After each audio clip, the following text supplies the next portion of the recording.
Hello everyone, today we're going to be talking about Star Wars. As if it wasn't clear already. But specifically, we're talking about the Mandalorian and Grogu, which just came out about 4 days ago by the time of this recording. And we're going to give you our basic assessment review of the movie. And hopefully, you guys will engage us. As always, what are they supposed to do, T? Like, share, and subscribe. And it's been a while since we gave you a video, but we're going to be doing a lot more this summer, since summer school has started. Since the summer has started. So you School can kind of, school is out, so you can treat this as like your summer school, basically, what we're going to be doing. Right? We're going to treat this like your summer school, because we're going to be doing commentaries about Andor, about Maul, probably about Invincible, right? And then we're going to be doing some book reviews. We're going to be doing Octavia Butler book reviews for Kindred, for Parable of the Sword. What was the other one? Parable of the Talents. Parable of the Talents. And sharing our thoughts, views, and impressions on that. So look for us this summer. And in case any of you guys are like wondering, oh, it's going to happen to the Sonic vs. Dragon Ball series, we will still be doing that, in case anyone's wondering. The next one that we're going to do is probably going to be a special video. The Sonic versus Dragon Ball? Mm-hmm. We've been doing it. And then we'll do some other verses too. Yeah. Oh, there will be a new versus video out, probably, aside from the Dragon Ball and Sonic one. What else is coming out in the summer, in the movies this summer? There's the Backrooms movie. There's Sonic 4. Sonic 4 coming out this summer? That's next year. Next year. Sorry. The Odyssey is coming out. That's the only oh thing. yeah, that would be cool to the talk Odyssey. about. Epic the musical movie might come out this year. Who knows? But anyway, Wasn't there something that said it was coming out in July, and we saw the preview when we went to see Mandalorian and Grogu? I don't know when that's coming out. Spider-Man Brand New Day. That's coming out this summer. It's coming out this summer? So that's the Odyssey and Spider-Man are the two movies I'm interested in. But anyway, Mandalorian Grogu. T, you started off. At the movies. Did you like it? Your general impression. Honestly, the movie was good. It was way better. We came into the movie theater. My first thought while the ads were playing was, please, I'm begging you, I'm hoping that this movie is not going to be as bad as the sequels. I concur. And then when the movie started, I was like so nervous from the beginning, because the beginning was gonna make like what I thought on the show, on like the whole movie like start up. But the beginning of the movie was way past what I thought was gonna happen. And honestly, it was great to see. The opening? Yeah, the opening was a great part. Opening to the movie, seeing them hunt down one of the Imperials. That's their name, right? Yeah. I keep forgetting. But yeah, it was a great opening, and the rest of the movie onward was really great. I liked the introduction of Jabba the Hutt's son, Rada the Hutt. I had many. Well, that wasn't technically his introduction. Remember, we saw him in the Clone Wars. Oh yeah, he was the baby. He was the baby. Yeah. That was him in the baby in the Wars. Clone Wars. So this is a follow-up. So that we know our lore, we'll get it together. But back to you. Yeah, I forgot that. I'm not gonna lie. But yeah, seeing Rada in the Mandalorian Grogu movie was nice. I had a few questions about his character and why he was so buff. But I guess, hey man, fighting gladiator style for like who knows how long does something to a person, I guess. For all those years, yeah. Yeah. And then I was like, what happened to... And while like they were introducing Rada, I was like, what happened to Jabba the Hutt again? Oh yeah, right, he died. I just remembered that during the movie. I don't know why. I just remembered that, or how I even forgot that. But it happened, I guess.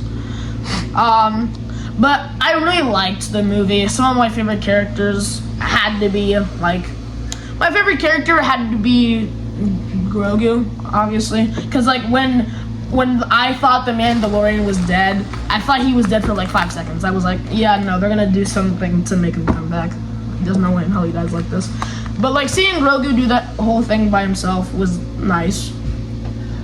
Grogu having the whole like section alone for a while. Yeah, that was nice. Yeah, you like that? And when they showed like that long dragon, what was it called again? I don't remember what that's called, but the thing that bit him, that poisoned him. Yeah, we've seen it before. Yeah. We've seen it before. But, you know, so this was showing it to us again, but I forget what they call it. It's some kind of snake, whatever. But anyway, Saki. I heard one of them call it a dragon. Yeah, I think it was some kind of, it's a dragon, but water dragon or something like that. Anyway, we'll get better with the lore, with the names. I thought it was entertaining. I mean, I liked it. I thought it was entertaining. I'm a big fan of the Mandalorian and Grogu, though. Either way. So I really didn't think. I personally didn't think that they could mess this up that much, because it didn't seem like it was automatically being tied to anything besides Mandalorian and Grogu. Actually, let me go get someone. And we gotta go to Grogu. So yeah, I mean, like, we were watching, people had reviews of like how it was actually a good thing that it was easy for people to enter in and watch without having to have a whole lot of back story or like having watched a whole bunch of different things. But I didn't think Look who it is. yeah, we got this one like right after the first season. So it was like the first season of Mandalorian was like a family hit. But yeah, I mean, I didn't assume that they were going to be trying to do a whole lot with the movie. Like, I thought that it was going to be, you know, kind of like an extended long version of like what the show would be like. So I kind of was I personally expected that. And I thought it was like gonna expand on a whole like new series. I think it did. I disagree with a lot of critics. I think it is an opening. I just think it's one that What do critics many say? people. It was too much of a standalone. It didn't introduce like Ahsoka, who's like, I guess that's basically the same time period. But by the end of it, I was wishing that like they had brought in Ahsoka. But with the way the story went, I don't think that there was a way to bring anybody in. So I was thinking they were gonna bring in. But I mean, there could have been. I mean, it would have had to have been written differently. There was one point in the movie where I saw R2-D2, I think, because there was like this blue droid on like what looked to be like one of Luke's ships, and I was like, is that Luke Skywalker? I think that was nostalgia. Because remember, there's a whole bunch of those R2 droids with different colors. I think that was just more nostalgia. I don't think they were R2-D2. I don't remember seeing that. That yeah, might when they be were like showing an the Easter egg that background, other it was people kind of haven't picked. I think they would have made a point of really, if that was R2-D2, really bringing him in. You know, I just think because they've showed the other one droids, and they've tried to introduce in some of the series new droids for us to like, right? To kind of pick up on how R2-D2 and C-3PO were big hits with like the original Star Wars generation, which would be like as my generation. So they tried to done that. Maybe our generation. The original. Really, I never really liked any of the droids. Too. I never really liked any of the droids though. Oh, I've loved some of the didn't? droids. I'm not really like I liked them. I thought they were cool. But I never liked, yeah, I never liked that was Io. Io really liked R2-D2. No, not R2-D2. There was a new one. I can't remember the number of it. BB. Whatever. BBY, I think. Yeah. That one. I think Io had liked that one. In that trash sequel. But no. So I think that. I mean, I didn't feel like there was like. I didn't feel like it was much of a story though. I felt like it was like a lot of action and different sequences of action as they kind of went along, but I didn't really feel like there wasn't like a story that captured me. I thought the whole movie was just gonna be like, because from I read during the beginning when they like did the little panel thing, like with the words, I thought it was just gonna be him hunting down multiple like imperial people, but that he did. He hunted down two. He hunted down two, but like it was just two. I thought he was gonna hunt down like five. Then he took a break, and then the Hutts got him. You know, then they came after him, right? So, but I think I'm going to say I think a lot of the critics are wrong, and just I'm gonna give Dave Filoni and his crew more credit than I have been giving them for, because some of the direction for me that they've been going into, I kind of thought as a Star Wars original, like what? Like the original fan. Like the world between worlds and all the background and the father, the son, and the daughter. I'm like, this is I must say, like when I first saw like the first 3 sequels, I was like, okay, these are okay, but that was before I like went back and watched. You mean like, the prequels or the sequels? The sequels. Okay, the sequels are trash. Yeah, the bad ones. We don't talk about. But when I first like eventually saw them, and like I saw my dad's reaction, I was like, they weren't that bad. But now looking back on it, as I've like watched Star Wars and gotten back into it, I have slowly realized they were so goddamn horrendous. Yes. Well, okay, but anyway, moving forward, like it's kind of like trying to be a new day. I'm not trying to throw I'm not trying to throw any fire at Rey. Rey seems to be like a cool Jedi character. No. I mean, I just think if they did her a bit, I think if they did her like a little bit more right, she would have been okay. No. Yeah, no. So, but what's your point about the new kind of like wave and trying to reintroduce? Well, I think if they do it right, we now have a whole new era wherein they can retell how after the Chosen One saga, which is now basically kind of over, right? Anakin kind of fulfilled his role. I think some of the commentary about Maul also having a key, like the Force using Maul to also kind of bring balance. I think the Maul series is setting us up for that in a particular way that I think links to what we just saw, and I think if we look at Ahsoka, right? So there's. What do you think the link is? I think that the key link, I think they're divesting themselves from having to invent Grogu, both for fan lore, right? Because the people always love the little Yoda. They got all the mileage out of that to a degree, but they in part brought Grogu in to explain how Palpatine came back, right? With the cloning and harvesting his midichlorian content. But did they get his blood? Yeah, they did get his blood. They got his blood, and so that was kind of the link that they were trying to set up. And then I think fans destroyed it, because of the racism of a large section of the Star Wars fandom. Let's be clear about that. But going back and look at the Acolyte, if you look at the things that they've been trying to, the Acolyte was a setup about how people created beings by harvesting the Force. I don't think I saw that one. You got to go back and watch it. Yeah, how they harnessed the Force and they brought the twins together, right? And then, so I think they've been setting us up for both to explain those bad 3 movies, and then I think setting us up now with Ahsoka, and I think in part this for what the future of the Star Wars galaxy or the Star Wars universe is going to look like, absent the Jedi, absent the Sith, and how a new cycle is going to begin. One that was where somebody like Ahsoka, who's chosen kind of the light to a degree, but also is much more balanced, user, somebody who uses their emotions, who can tap into anger, is not totally blindly self-righteous as the Jedi were that fell when she left the Order. Then bringing in, what was his name, Balin, right, who was also in Ahsoka, the guy who unfortunately the older guy who I thought was good. you know, I don't rest think in I peace. watched much of it. You got to go back and watch it so we can do more of the Yeah. series. But I think anyway, I think they're setting us up for a deeper exploration of the overall lore of Star Wars that initially folks like me I didn't really like the father, the son, and the daughter.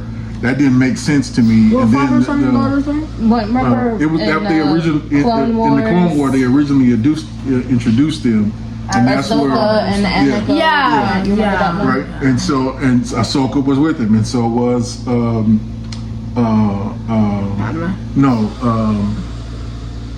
who I think is the greatest, Obi-Wan Kenobi. I think is technically the greatest Jedi who ever lived.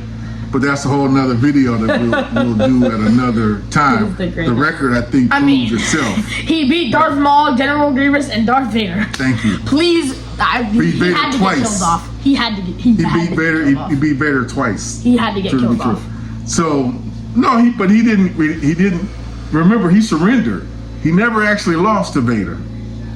If you strike me down, right? He looks at Luke, so he had to set it up to give Luke the motivation, right? But then they never saw his body, so he was technically probably already dead, and he was walking around that whole time in the first movie, right, as a Force being, similar to what in that trash second movie, what Luke did when he was fighting Kylo Ren from afar from the other planet. Oh my Yeah. Right, so God. you know but I'm just saying that part I thought was clever because they actually, if you look at it, clever. that was a drawback to the very first that we saw because nobody ever really understood. Even Darth Vader, remember, he's looking around, he's stepping on the thing. because the cloth. He was Just a cloth. like, where is the body at? Where's the body at? Right, he didn't see it. Anyway, I think they're setting us up for a deeper. He wasn't there. Right, no, he wasn't his physically physical actually items there. weren't there. So Yeah. where was he? So I think they are.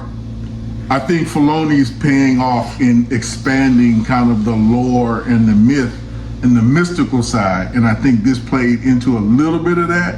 And I think the key thing to me is the role of the Hutts in this movie and the bounty hunters and the whole piece. If you put it in a contemporary time frame, so Ahsoka's in another galaxy now. Remember, Right. basically at the same time as this, right? Nobody knew. It's roughly that's the same time period. This is the same because remember in Mando season 2, Mando fought Ahsoka, so they're contemporary, Right. and this is after that. So Mando's joined. You know, when we see this movie, Mando's now working for the Republic. New Republic. So if you look at it in sequence, she's in another galaxy, and then they are hunting down the connection. I don't know if she's in another galaxy by this point though, because that if she's in another galaxy during the time of this movie, then that means Thrawn is somewhere around. Thrawn is back. I would argue that you're going exactly where I'm going. So I think the tie-in, the brilliant, you gotta watch General Thrawn. Thrawn. General Thrawn. He was like the From the last, the Rebels. real. Remember he was in the Rebels? He's in Rebels, the blue guy. What did he look like? Blue blue guy guy. with the red eyes in Rebels, Star Wars. Oh, him? Yeah. He got took into another galaxy. Yeah, I remember Well, now that, he- but if I you- thought he was dead. No. See, he's that's not why you dead. got to watch Ahsoka. You said you were bored with it. See, now you see your mistake. Should have listened to me and Mom. But anyway, You watched Clone Wars and entirety. Rebels before The entirety. us. before we did. Yeah, entirety. we had to catch up. But my point being, and then I'm gonna stop. My point being, I think it was a good lead-in. If you look at it in the timeline, that it actually far more than what the critics are You saying. think it is connected? I think it is. They are downplaying it, but they set it up enough stuff to leave it open. So, because remember, this I think is the greatest part. Then I'll finish on this. To me, about this, the role of the Hutts and what's Jabba's son? I forget his name. Rada. Rada's going to play, I think, a key role in the future of reorienting what the Hutts are and what they do. He's somewhat allied with the Empire. I mean, with the Republic now, Please. which is He says he wants to be. that's a new thing, right? He was joining The out, Hutts. so the Hutts might make a big pivot. Let's note that. But the other thing is, this movie is them hunting down all of the loose little factions of the Empire. Right. They don't know about Thrawn. Thrawn is just coming back. Right. And he's smarter. He's got a real army. You know, he was probably one of the most brilliant commanders that they ever had. Last time I saw him, there was a menace to society. We'll start operations here and pull the rebels apart piece by piece. They'll be the architects of their own destruction. What was first just a dream has become a frightening reality for those who may oppose us. Long live the Empire. Yeah. Well, so now they don't know. They're hunting them down, so they have this mission. They don't know, because remember the guy that they hunted down. He didn't even, the guy who gave them the information about the Hutts playing them. Right. They don't even know about Thrawn. As far as everybody else knows, remember Thrawn is dead because he got sent to another galaxy. So they just thought he was long dead. He was long gone. So he's going to be a big surprise. And the hunting piece sets us up as a link to where Ahsoka, Mandalorian, those can link up in a particular way. And then I think the way that they did the Maul to give the evolution of like Crimson Dawn and like where he's going to set up, that's going to be a lead into the new one. I don't care if Darth Maul. And if the Star Wars people, if I'm right, about 75% of this, you owe me some money. I don't care if you're right about 75% of it actually. I mean, my theory. So I mean, so your theory is basically that like it is setting it up for there to be future connections between absolutely. That is my the theory. Mandalorian and I'm Maul, Ahsoka with Thrawn, right? All of that. Even though there isn't any particular dialogue or none of those characters were brought into the film. My thing I think that was brought into the film is the quest, the fact that the Republic is on the Outer Rim, where Thrawn just came back to. He's on the Outer Rim. They're on the Outer Rim operating, basically looking for all these remnants of the Empire. Right. They're going to run into him. So it's the quest that I think is the key thing. The other thing I think is key is if Rada gets control of the Hutts have better information generally, and always did have, at least about the Outer Rim. Yeah. They have better information than the Republic or the Empire ever had. Yeah, but it didn't sound like he was trying to become kind of go and kind of like capture the infrastructure of his family. It sounded like he still has a claim to it. Doesn't matter. No, right. I mean, he does have a claim, but it's written as him, turning his back to that side and wanting to be in support of the New Republic. Yeah, but my argument is I think because the Hutts didn't start off as from what I understand, the Hutts started off as empire builders, and then they lost, and then they switched up, and then became crime underlords. But they've had a different role. They weren't always like criminals. They were great warriors at one point. I was looking up some stuff. So I think he can redirect them because he's heir to he can just reshape what the Hutts do. True. But their infrastructure is still there, right? And their power and lore. So that could be flipped and now serve the Republic. And the Republic may need it to defeat Thrawn. For that. So that's why I'm saying I think I'm going deeper. I think Filoni trying to get into his head. I'm like, I see what you're doing. Now here's the thing. I see the crumbs. I don't care if y'all find a way to bring him back. That's BS. I don't care if y'all bring him back as a Force ghost. I need more screen time, Disney. I need more screen time. Screen time with Maul. Yeah. Okay, so you actually want them to figure out how he isn't dead. Yes, because Obi-Wan any way you can, please. I'm begging you. No, but I mean, I think that there can be more Maul, but I don't know about bringing Maul back into where it's going to be currently with Mandalorian. Yeah, that I don't know about. But I think that they can do probably 2 more seasons of